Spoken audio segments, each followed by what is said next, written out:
What's up, everybody? James Bushell here, and I'm back at you with another video.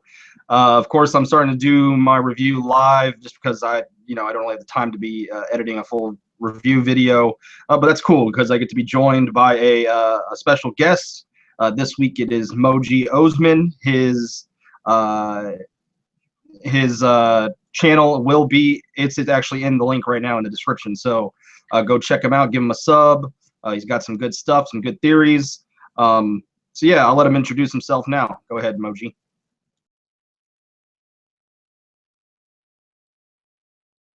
Yes, thank you, James, for having me on your show. Very honored and pleased to be here. It's the King of the North. It's Moejii. How you guys doing? And we got a great show for you guys here, so let's get it on. Yeah, so on this review, we're not going to do like a scene-by-scene breakdown in chronological order. We're just going to kind of go by region and knock everything out in one go. And we are going to start with the stuff that occurred in the north. The first thing we see in the north, of course, is the wildlings, or Jon trying to convince the wildlings essentially to fight for him. We have Tormund, talking up Jon, and then at the end we have one just saying snow, and then they all agree to go fight for Jon. So we'll talk more in depth about that scene in a minute. But we also have the great scene with Lyanna Mormont, and how Braavos is able to essentially persuade Lyanna Mormont to allow some of the fighting men of Bear Island to join the forces of Jon Snow and company. He's able to do that. And then, of course, we get this scene with the Glovers, which doesn't turn out very well for the Starks. And then, of course, we have the scene at Stannis' camp, which ends with Sansa doubting some, she has some doubt in terms of Jon and Braavos. And then she sends a letter, presumably, to Peter Baelish. So, Moejii, I'll let you start off on this. Out of everything in the north, what did you like and what did you dislike? Absolutely loved Lyanna Mormont. Are we talking about, in general, everything we saw in the north? Yeah, right. Just everything you saw in the north. What did you like and what did you dislike? Yeah. Okay. So definitely love Lyanna Mormont scene. She played the part exactly like I pictured her.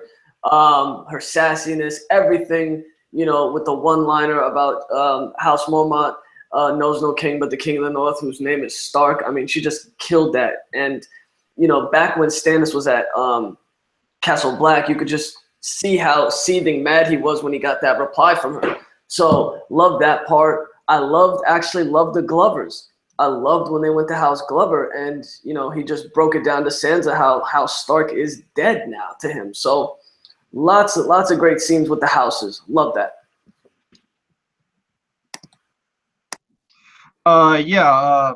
For me, I definitely loved Lyanna Mormont's scene. I mean, the sass she had, it was exactly how I envisioned when we got that letter that Stannis read from her in season 5. And showing this 10-year-old girl holding her ground, shooing away the maester, I got this. It was really cool to see. But the main issues I had with the storyline in the north is I feel like, man, they're like making Jon weak as fuck, man. Like he's not standing his ground. He's looking super emo. They had to make like Tormund and one talk him up when they're talking to the wildlings. Braavos had to come gave a great speech. Braavos, I'll tell you one thing. Braavos is my favorite character on the show right now because Stannis is dead. Braavos is now my favorite character. And if you need someone to speak up for you and give a great speech for you, Liam Cunningham as Braavos is the man to go to for that, because he can give a great speech, no doubt about that. The showrunners, man.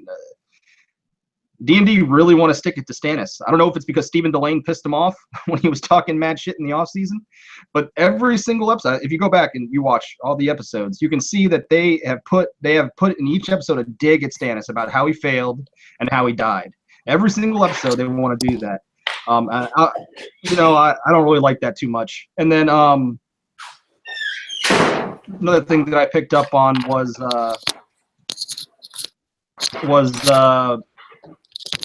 oh, sorry, guys. 1 second. Yeah. Yeah, another thing I picked up on was I wish Sansa would be accepting of Davos. She's still like, hesitant about him. Like she's like, oh, this is the man that is advising you. This man that only got us 62 nights. Well, it was more than you got at that point. He got the job done at Bear Island. I wish he was more accepting of him. I mean, I think if you ask everybody, I'm pretty sure Davos is about unanimously liked by everybody. Like he doesn't have a lot of bad qualities. Everybody likes Davos, and I wish that Sansa was a little bit more, I guess, welcoming to him. Not stop with these kind of like backhanded digs that she's been doing. Yeah. And yeah, I wish she wouldn't have sent the letter to Littlefinger, because she just like kind of like bitch slapped him 2 episodes ago, and that was kind of like a reinforcing moment for her. Like, yeah, I'm on my own, I'm doing my thing. But for the most part, though, I enjoyed the stuff and I really loved the Lyanna Mormont scene. And I don't know about you, Moejii, but I'm thinking D&D might not like the Starks with the whole Glover scene. They kill the direwolves, then they kind of like verbally crap on the Starks. But I digress. Did you have anything to add? Like, did you have any analysis to add or anything like that you thought from what occurred in the North? Yeah. That scene with Davos talking to Lyanna, it reminded me so much of Stannis and him when they were at the Bank of Braavos, and Davos had to basically tell the Braavosi bankers, there's no one else to back here but Stannis. He's in his prime. He is the best battle-tested commander, in Westeros. And basically Davos did the same thing here for Jon, telling little Lyanna, Jon's the man you got to back. He may be a bastard. He doesn't have the Stark name, but he is the guy to back. Your allegiance is to House Stark. And basically, this is what Davos is great at. And it also reminded me of how Davos used to talk to little Cherie. It was just, exactly the way they used to talk to each other. And Davos knows how to talk to kids. He knows how to convince adults, to back someone. And it's his wild card. It's Davos's ace up his sleeve. I love the character. Yeah, it is what it is. I'm hoping, like I think a lot of this was set up, so I'm hoping that all these machinations kind of pay off. I mean, I think we all kind of believe that there's going to be a Baelish ex machina at during the Battle of Winterfell. My prediction is that it's going to be looking bad for Jon and company. They're going to look like they're about to be beaten down, and then out of nowhere, just like Gandalf at Helm's Deep, they'll be Baelish rolling down the hillside with the Knights of the Vale, and they're gonna wreck shop. I think that's what's gonna happen. Do you agree with that? Yeah, that looks exactly how it's gonna play out. Yeah, I love the whole situation. I can't wait to see how they do it on screen. Did you have anything else to add in the North, or shall we move on to Volantis? We can move on. Yeah, we can move on. Okay. So Volantis, what happens here, of course, is that it's a relatively short scene, probably won't be much analysis, but it's Yara and Theon at, it looks like some sort of establishment, some sort of whorehouse or brothel in Volantis. We see Yara making out with a lady and having a mouthful of titty. Essentially she's kind of like backhand berating Theon, but in a way also, trying to, I guess, reinforce that, she wants his help. She kind of makes fun of the fact that he doesn't have his dick, and but she's like remorseful about it afterwards, and she's like, I need you, brother, so man up, essentially is what she's saying. What'd you think about this scene, Moejii? Well, it kind of made you feel pity for Theon. He just looked so pitiful, just shaking and quivering, looking at females. And it was just like, wow, Theon Greyjoy, what happened to you, buddy? And obviously we know what happened to him, but wow, I just completely didn't think about what he would do around women. We never got that because he's been in a dungeon for years now. To see that play out was just, amazing. And to just see the love Yara has for Theon, they're just reinforcing it, she told him, I need you, brother. I need you. So either slit your throat or come with me on this ride to go meet the Dragon Queen. you know? So that was a great brother and sister moment that I completely loved.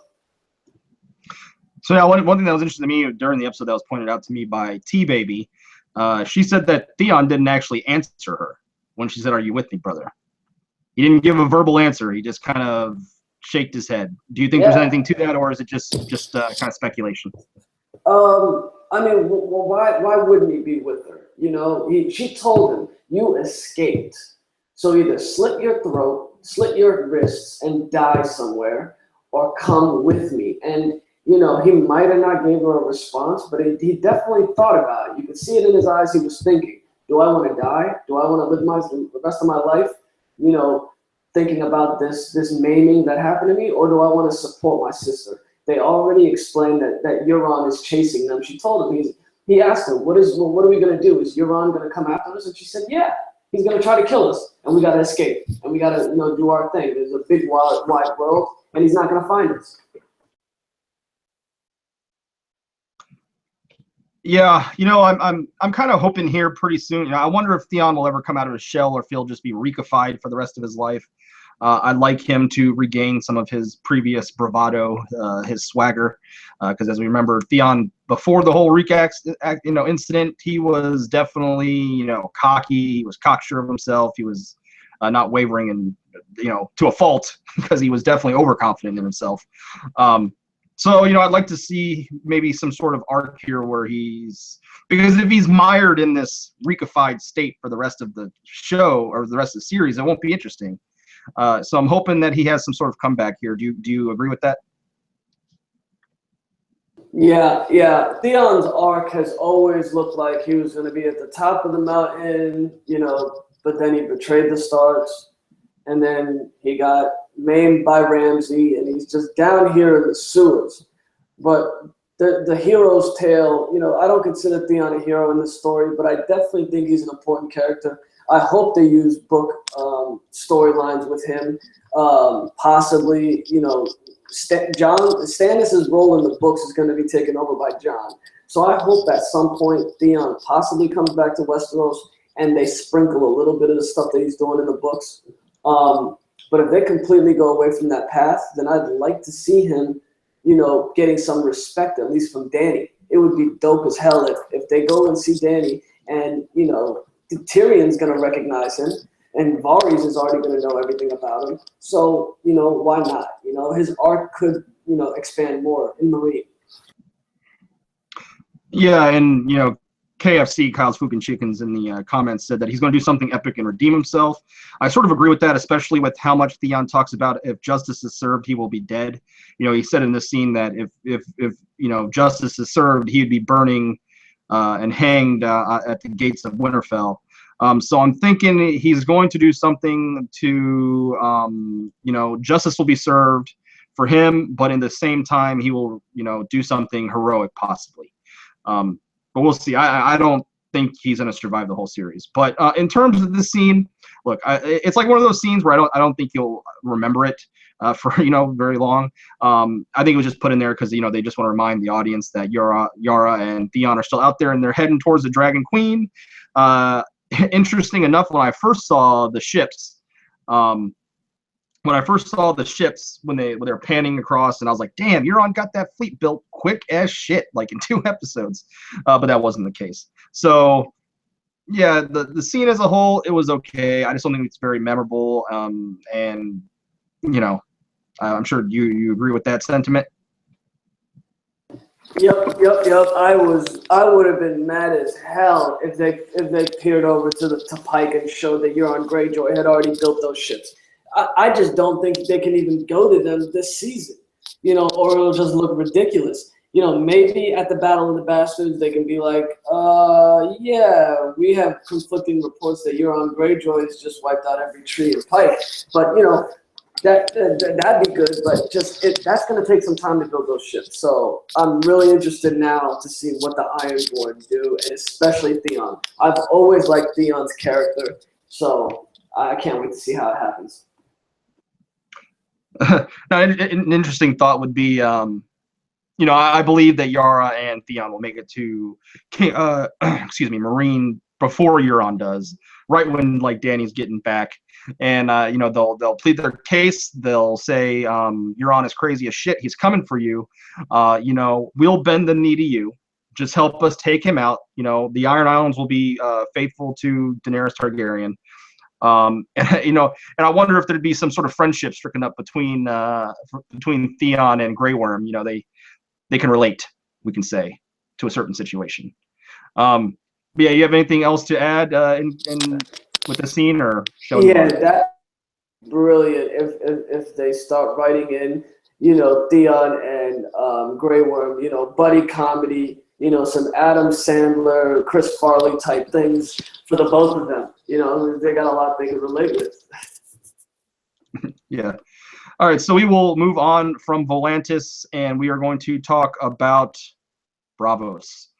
Now, this was a very interesting scene, and it's full of potential crackpot that's about to come out of our mouths here involving the scene that happened in Braavos. Of course, we see Arya approaching a Westerosi, presumably a captain of some sort of a ship.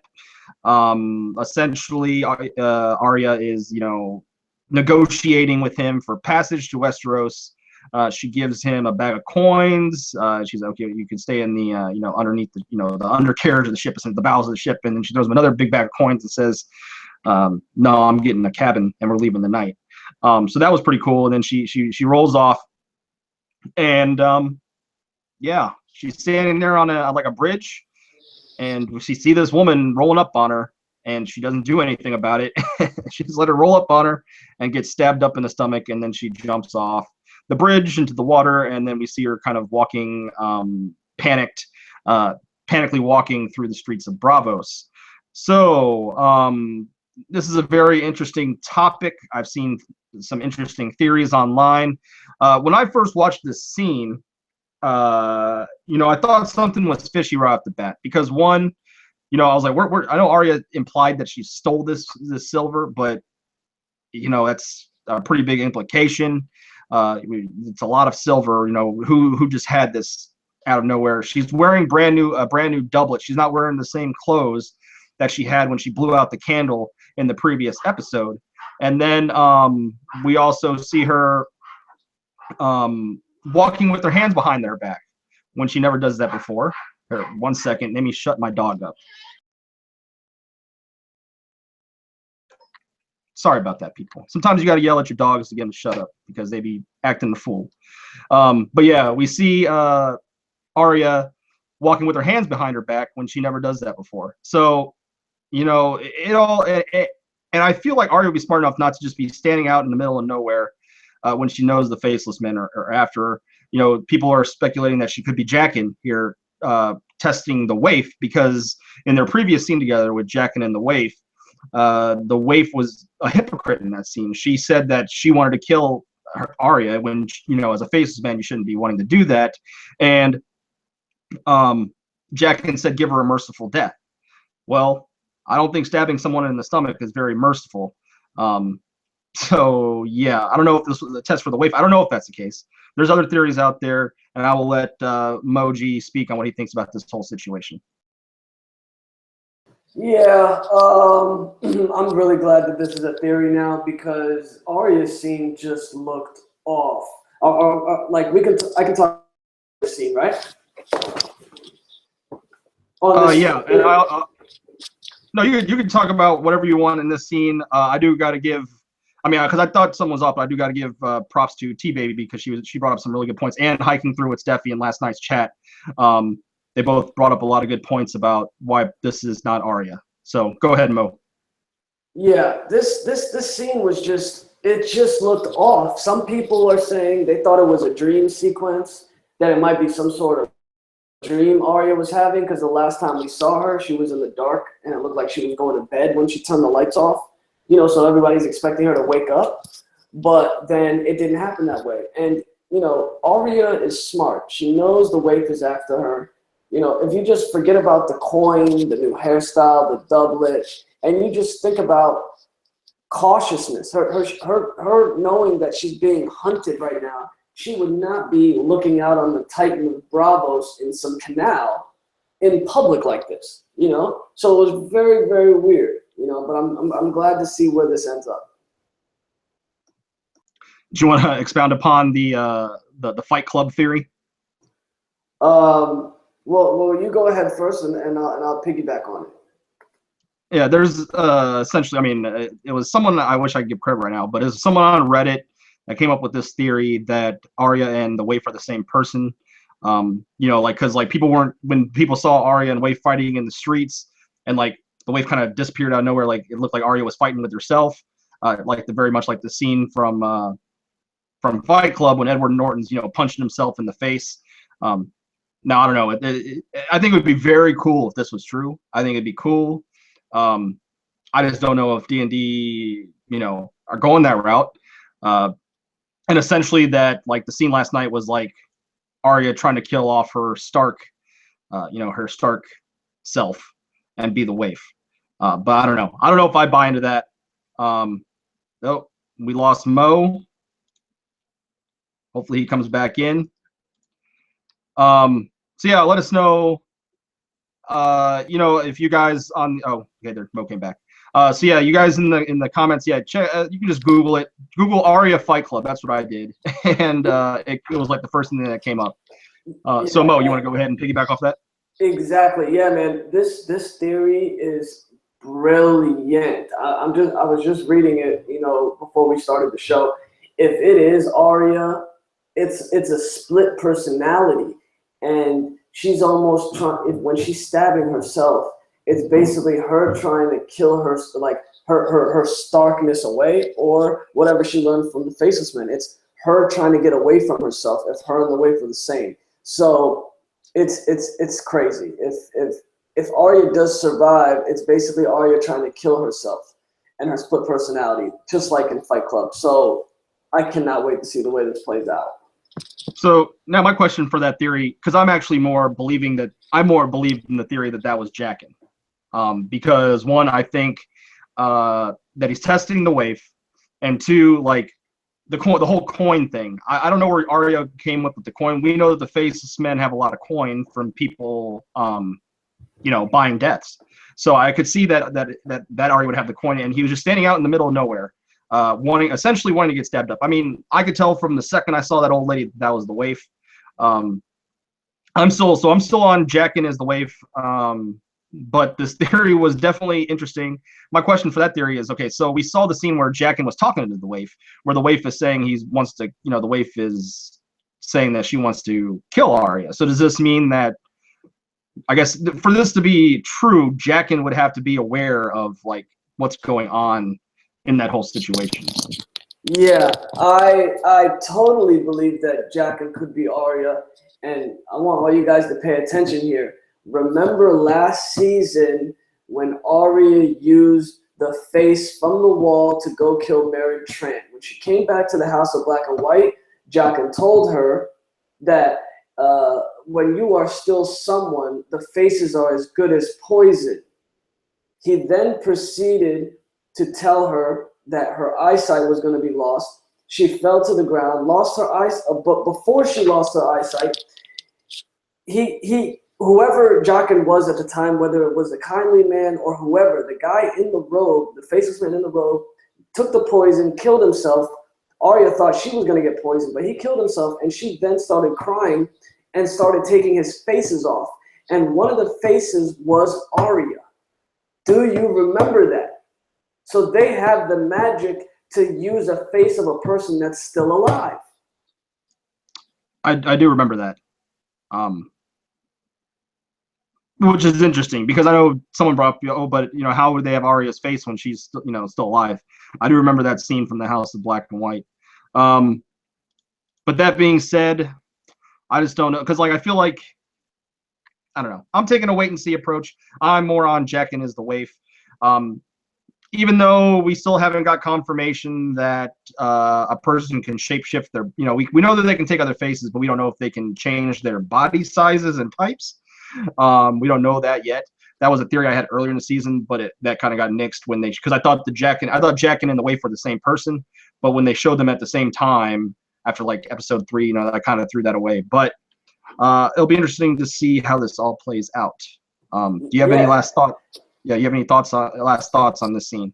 Yeah, and to get to that, Jock, and being the waif, also in the exact same scene, the reason why we all think that the body shape-shift and can change each other's bodies is because last year at the House of Black and White, when the kindly man killed himself, when Arya used the face, the Jaqen switched from the kindly man in the robe to the waif's body. So there is some serious magic going on there, and it is possible that they can change each other's bodies as well. Alicia Kingston said, according to the show, they can change sizes. So that would lead to some credence. I don't. I must have missed that, but I'm sure. I mean, I'm sure that's the case, which is very interesting. It leads to a lot of things that could happen because, like, you know, it could mean that like Arya, you know, people have always said Arya, Jaime is the Valonqar. Well, maybe Arya could, you know, essentially shift into being Jaime and be the Valonqar in a different sense. But that's going on a tangent. I'm not sure if she's gonna be able to retain any faceless man abilities after all this is going down. But we just got to take a wait and see approach. I don't think that Arya's gonna die. You know, some people think Arya's gonna die. Arya's not gonna die. She's got something to go. You know, she's got something going on in the future. She ain't gonna die just yet. Do you have anything else to add, or shall we move on? We can go ahead and move on because we'll be talking about Arya all day long if we stay on this scene, dude. Yeah. All right, so we are going to go to King's Landing. Essentially what happened in King's Landing, we have the High Sparrow and Marjorie. We see the High Sparrow give like what is like 7th speech of the season. When he's talking to Marjorie. You can kind of tell that he's kind of, I don't know, maybe he's suspicious. Seems like he's a little suspicious of Marjorie to me. And we see then, you know, essentially him telling Marjorie, like, you know, Olenna's essentially got to go. And we see then Marjorie talk to Olenna. And we can see that Marjorie has been, you know, she's definitely been playing the situation. She is not a devout believer. She hands Marjorie a note which has a flower, obviously their house logo, which I guess indicated that she still has her identity as a Tyrell, and that she's doing something here. I still think that Septa Unella should have seen it. I don't know if she did or not, but she should have. And then, of course, we have a scene afterwards where Cersei and Olenna get into it. Olenna verbally beats down Cersei, breaks her down, and yeah, we'll see what the ramifications of that, as we believe that Lady Olenna will be making her way back home to Highgarden. So, Mo, what do you think about this whole sequence of events at King's Landing? I knew that Marjorie was doing the long con from day one. You don't just change from where she was in the Sept dungeon to being a devout follower in 2 episodes. It was that she had to play the long con because it was the only way to get out of the dungeon and get back to reality. The only way you could do that. And Cersei tried to do the same thing, but she had already had to be atoned for. The High Septon was not going to let her go without doing some atonement. But Marjorie already knew, because of what happened to Cersei, that the way she could pull out of this was the long con. If I get Tommen under my spell, I can convince him to join the High Sparrow, and I can get the hell out of this place. And it was just a brilliant move by her. And she wasn't doing this for the atonement. She wasn't doing it because she was trying to get out of that. She was doing it for House Tyrell and freaking Loras, man. Her brother is sitting there getting tortured. Okay, she did this for House Tyrell. You can see that with the letter she passed to Olenna, growing strong. You know, Loras is the prized asset of House Tyrell at Highgarden, and she did this to get her brother out of there. It was brilliant. Oh yeah, I mean, I really enjoyed that stuff. It was interesting. I wanted to bring it up last night, but I was kind of lagging and I got kind of frazzled, and I forgot to bring it up about the fact we're going to talk about the stuff in the Riverlands later, but the fact that after the Septon Maribel character, they didn't really name him, but after he told Sandor Clegane, the gods are not done with you yet, indicating potential Clegane Bowl, they cut right to the scene with Marjorie and the High Sparrow. But we'll talk about that later. In regards to the stuff that happened in King's Landing, you know, it was fine. I enjoyed it. I'm glad to see. I mean, I'm not a huge Tyrell guy. Like they're there to me. Like, I don't hate them or anything. I'm just not a huge Tyrell guy. But I'm glad to see that Marjorie is playing the situation. I'm interested. Now, do you have any inclinations of like what her end game is here with this whole stuff with the High Sparrow, Tommen? Like, what's the end game aside from just getting Loras out of the situation? Besides getting Loras out of the situation, I believe it's all ends with the High Sparrow dead, preferably with his head on a pike at High Garden. That's it. I mean, this guy has literally ravaged their 2 ancient houses, as Elena has said.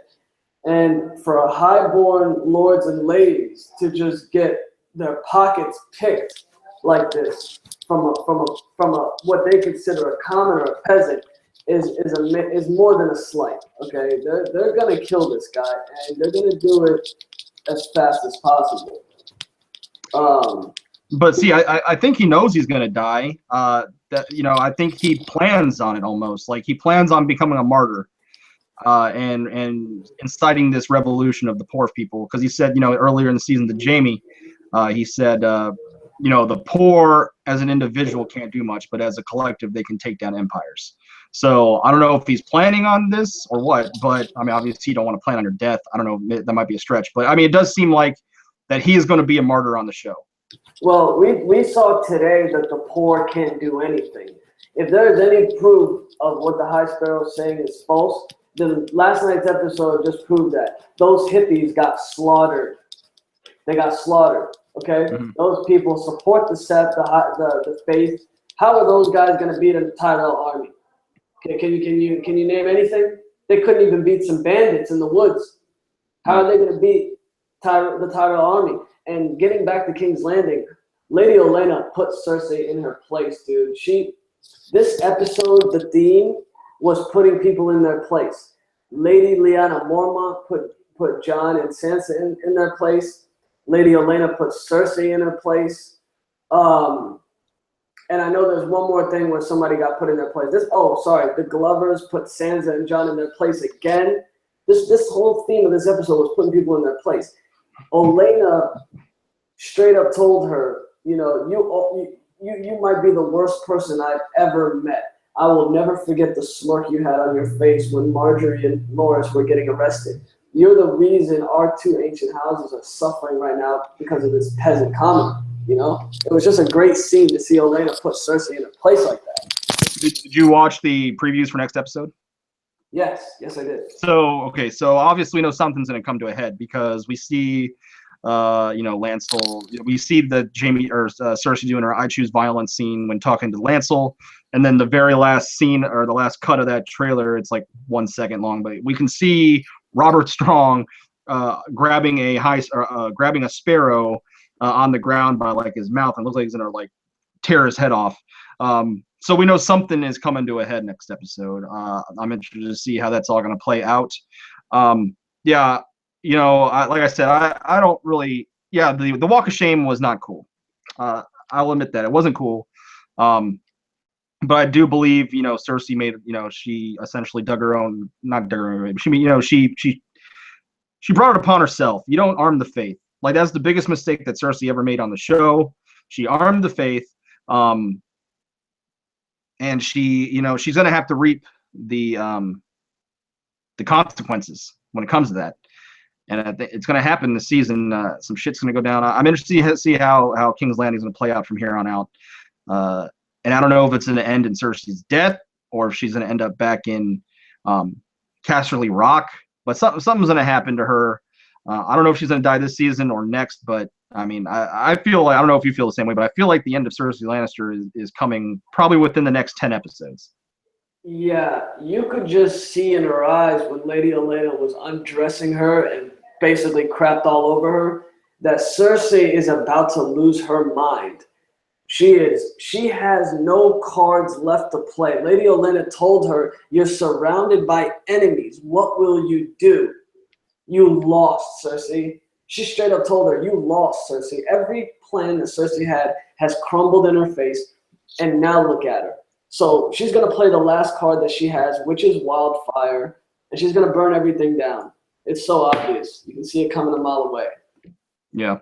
To me, my favorite dialogue exchange between Olenna and Cersei was like right when Cersei comes in, and she essentially says, this is my fault and I'm sorry, and Lady Olenna's just like, oh, I know it was your fault, and you should be. But yeah, I enjoyed the scene as a whole, and we will move on to the Riverlands. This is the last region of the show. We're including the stuff with the Hound and the stuff that happened with Jaime. I guess we'll kind of break it up into two first. We'll talk about Jaime and the Blackfish first.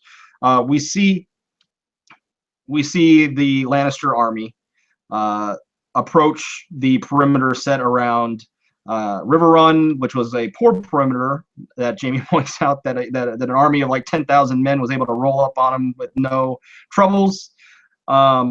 We see a good interaction between Bronn and Jaime. I've kind of been a Bronn hater in the past, not the character, but because they gave him more screen time than Stannis. And Bronn had 10 lines of dialogue in the book. I'm telling you, go back and read the books. He's got like 10 lines of dialogue. But yeah, that's a tangent. I enjoy that their interaction. It's cool. It's fun. He said some funny shit. But of course, the first part of the scene before Jaime and the Blackfish talk on the moat, is great because we see the phrase and their empty threats not come to fruition. They look like baby back bitches to the Blackfish, who just sternly standing up there and said, "Do it, because I know you're not going to."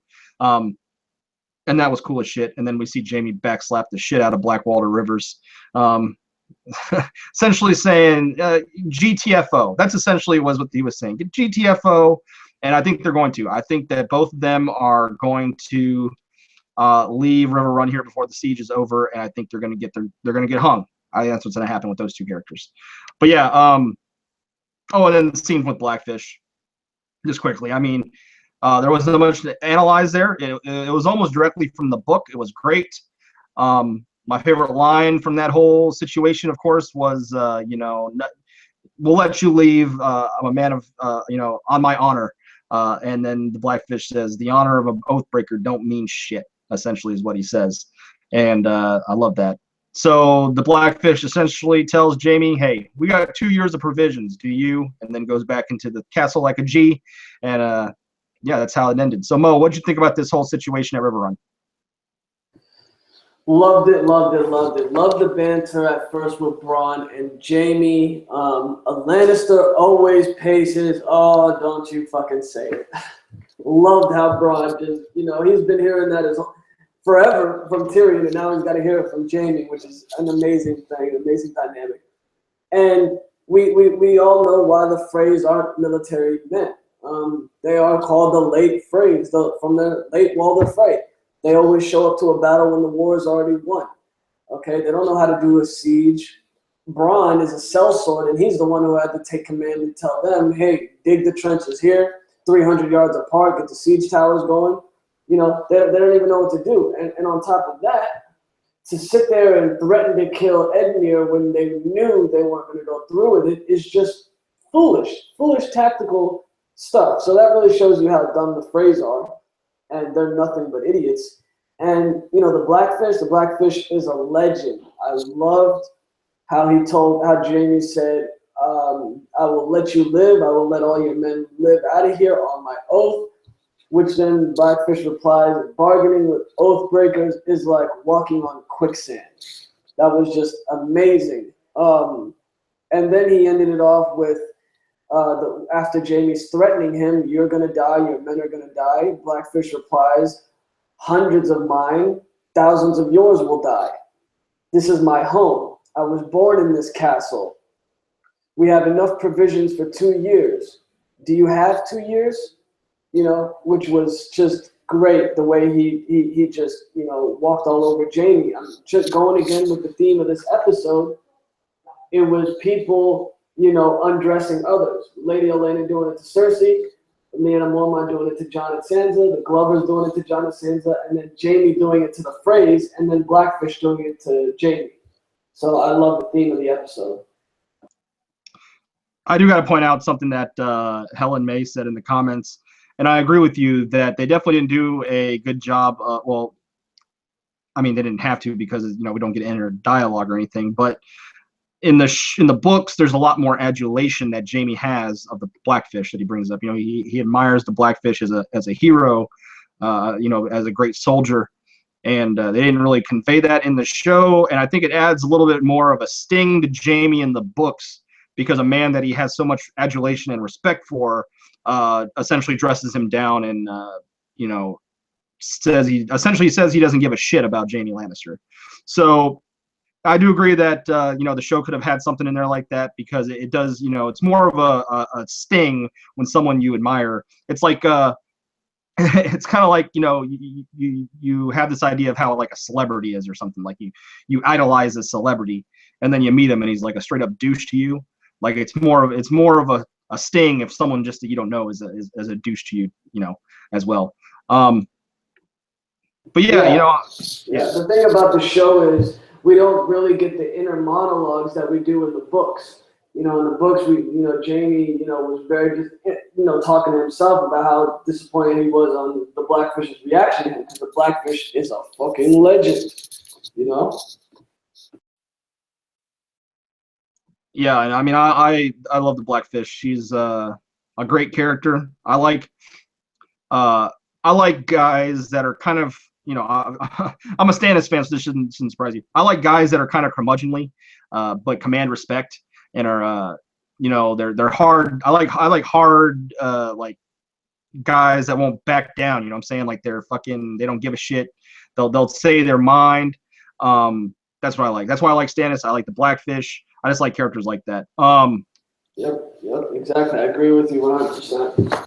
And speaking of which, I thought for a second when Jaime said, a lot of your men will die. Or a bunch of men will die. I thought for a second that the Blackfish was going to use Stannis' line from the Battle of Blackwater. And he says, "Oh, but a lot of our men will die," or he said, "Hundreds of our men will die," and then Stannis said, "Thousands," and then they fucking rolled up on the boat and left. Yeah, that's exactly how that went. It was pulled straight from Stannis' line at the Blackwater. Blackfish replied to him, hundreds of my men will die, but thousands of yours. It was exactly the way it went with Stannis. Yeah. But yeah, overall, look, I don't think anyone can really complain about this scene for the most part. It was relatively close to a straight adaptation from the book for the most part. And I enjoyed the hell out of it. So I'm sure you felt the same way, Mo.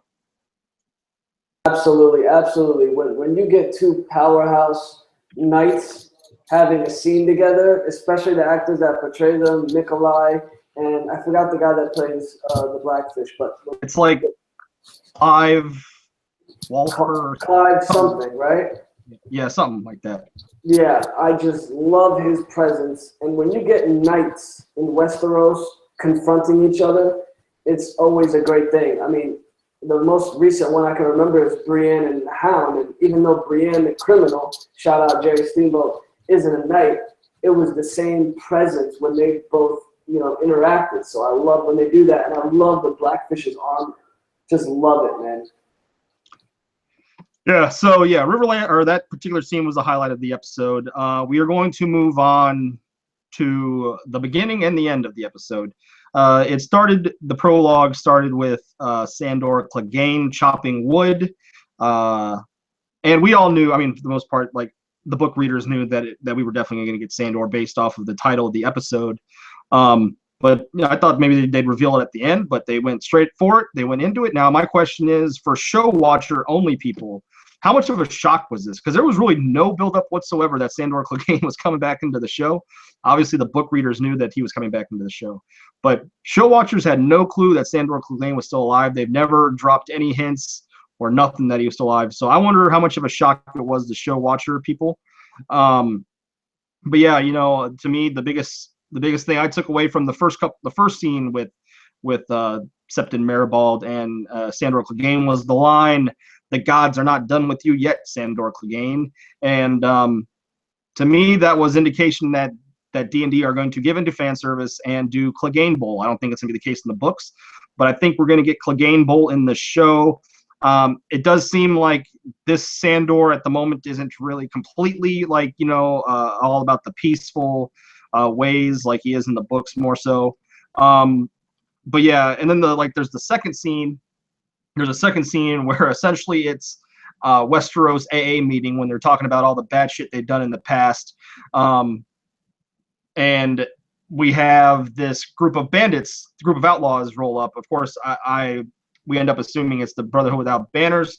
When I saw the first guy, the guy in the middle roll up and had a yellow cloak, I said Lemon Cloak. I said it in our little group discussion on Google Hangouts. I was like Lemon Cloak. I don't think they're going to call him by that by name, probably. Yeah, but I think it's an Easter egg, as you will, for book readers. Because I don't know if they're going to call him Lemon Cloak, but I think it's kind of an Easter egg for book readers.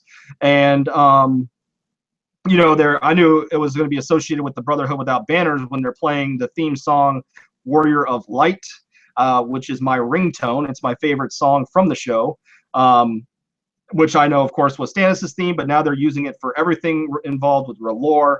So I made the connection that these guys are working with Thoros of Myr, because we know he's coming back in the show. So yeah, Brotherhood Without Banners, they've turned them into people that kill peaceful folk. I'm not too huge on that. Of course, at the end, we have the elder brother, having a conversation with Sandor, tell him to come down, have some stew with us, everything will be okay, because Sandor is skeptical that they're going to come back and, do some shit, which they do. Sandor gets back too late. Everyone's dead, and he sees the elder brother hanged, and he grabs his axe, presumably going for revenge. So, Mo, what did you think about this whole sequence of events involving Sandor Clegane? I was really surprised. First off, with the elder brother, I was surprised they didn't do the speech from the book, because that was one of the best speeches in the whole story. But I liked seeing the Hound reemerge. Like, my brother is only a show watcher, and when we were watching the episode and it came on and we saw him in the beginning of the episode, I mean, we both high-fived each other, giving each other dabs, because it was like a huge, huge thing. And my brother only watches the show, so to him, as a show-watching audience, they didn't forget, but they thought he was dead. I'm thinking that most audience people thought the Hound was dead. So to see him come back from the dead like that was awesome. And the elder brother, I liked his first speech when he was telling the Hound it's never too late to come back from whatever he needs to come back from, whether he was, a murderer or whatever it was, it's never too late to come back. And then I was shocked to see the way the Brotherhood Without Banners was portrayed. Why would they slaughter innocent hippies? The Thoros of Myr and Beric Dondarrion that I know would not do this. They robbed from the rich and gave to the poor. George R. R. Martin said that the Brotherhood Without Banners is portrayed upon from Robin Hood and the stories about Robin Hood. So to see that go down, it just didn't add up to me, and I hope that something is wrong where maybe a rival faction within the Brotherhood is broken off, and one is led by Thoros of Myr and Beric, and then another faction is maybe led by Anguy and Lemon Cloak, and something's going on. I hope that's the way they go with it. I'm going to do a video on that later. But, it was also shocking, like, to hear them say, the night is dark and full of terrors, like them coming back for revenge. It just didn't make sense. But yeah, I digress. There's a lot more questions than I have answers for in the whole scene. Right, and speaking of that, I like Thoros of Myr. He's my favorite Red Priest in the books and in the show. I love Thoros of Myr. He's fun. He's funny. But of course, once he gets in the feast, he kind of gets a little emo about the whole situation involving Lady Stoneheart. But yeah, I just don't get it, because the book Brotherhood Without Banners, even under Stoneheart, they don't go murdering innocents. They exact revenge, but it's on those that wronged Lady Stoneheart. On Freys, they hang Freys. Even though Merritt Frey was kind of, he really wasn't involved in the planning of the of what happened at the Red Wedding, but he still hung because of association with the phrase. Yeah, that's wrong. But they don't go murdering innocent folk, common folk, for no reason. I don't like, I just think this. I know D&D is not a big fan of like R'hllor and Stannis and all that, and it just seems like they just don't like, they don't like R'hllor, and there's never been any instances. Yeah, R'hllor. Okay, people have burned in the name of R'hllor, but usually it's people that have deserved it. Even though you can argue that people never deserve to burn, but it's at least generally always been the people that have been burned in the books have been like Alistair Florent for trying to betray Stannis by sending off Shireen to Tywin Lannister and end the rebellion. The sunglasses who went Turncloak, a bunch of cannibals and rapists in the north. These are the people that burn. They don't go around. There hasn't been any instances of people in the name of R'hllor killing innocent folk. So yeah, it's an interesting change. I don't know why they're doing it. But yeah, how did you feel about there not being a broken man speech and the fact that Sandor Clegane only heard the last scream and not any of the fighting, and that's when he ran down and saw everyone was dead? I was disappointed that the speech wasn't in there. It's a really important speech in the books. I guess them substituting in the other speeches that the elder brother did. One of the speeches was about how the elder brother had killed a young man, and how when he killed the boy and slit his throat, that his mother screamed there in front of him, and every night ever since he could hear that mother scream in his dreams.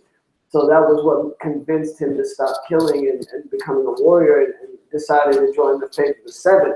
I like that story. I liked how he broke it down and told the Hound, it's never too late to come back. I was forsaken, I was killing people left and right, but I changed my ways. They could have added in any part of that speech, and make it a little bit better, and it would have did the same result. It would have had the same results. The Hound, they're setting us up to know he's about to go on a rampage. His little hiatus of being Gandhi is over. I don't know if he's going to be like what the Hound was. I don't know if he's going to set the Riverlands ablaze from the Red Eye to the Fork the way Tywin told the Mountain to, but he is definitely going on a rampage, and, I can't wait to see where that arc goes. Well, what I'm hoping, I'm hoping that you're right about there being two different factions, and like maybe they'll have Sandor run into Thoros of Myr, and they'll fight, but then like Thoros will be like, hey, it wasn't us. There's another group out there that's fucking things up, and we're going after them. But I don't know. It seems like maybe wishful thinking. But you know what that reminded me of? That reminded me of they could possibly be the Brave Companions. When I saw that scene go down, it would be something that Vargo would have done with the Brave Companions in the book, in that scene, not the Brotherhood without banners. What do you think on that? I mean, it could be. I just wish they didn't tie in R'hllor into it. That would have been cool. But I mean, I don't know, because I feel like if you're gonna have the Brave Companions, it should be tied in with Arya in season 2 at Harrenhal. But I don't know. They could be doing their thing now. I mean, they've obviously gone off the cuff before. So I don't know. Like, they're basically merging a whole bunch of different storylines, So this is where Lost in Translation happens in the Song of Ice and Fire and Game of Thrones. Yeah, I mean, it could be. But what did you think about like the whole, maybe bad writing part about Sandor not hearing the fighting till last second, then jumping down and then seeing everyone dead? It was confusing. The last thing he said to the elder brother before the elder brother died was, "I'm gonna go keep chopping." The elder brother said, "Why don't you come in and get some supper? You've chopped enough wood." And Sandor says, "I better keep chopping. It's gonna be cold tonight. We got to keep a big fire going," which I'm assuming is because he knows that the bandits, whatever, are coming back, and and he knows that he's got to keep a fire going. And then within minutes, a ninja force comes in and just wipes them off the face of the earth. He doesn't even rape and pillage. It was just pillaging. You know what I'm saying? So yeah, pretty surprising. Yeah, so we got about 5 minutes left here. You want to give any last thoughts and a rating to the episode?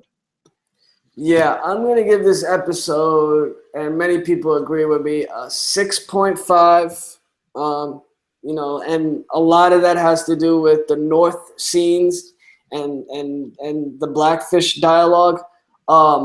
And 0.5 for Lady Olenna and Marjorie. I'm glad that happened, that Marjorie was playing the long con this whole time.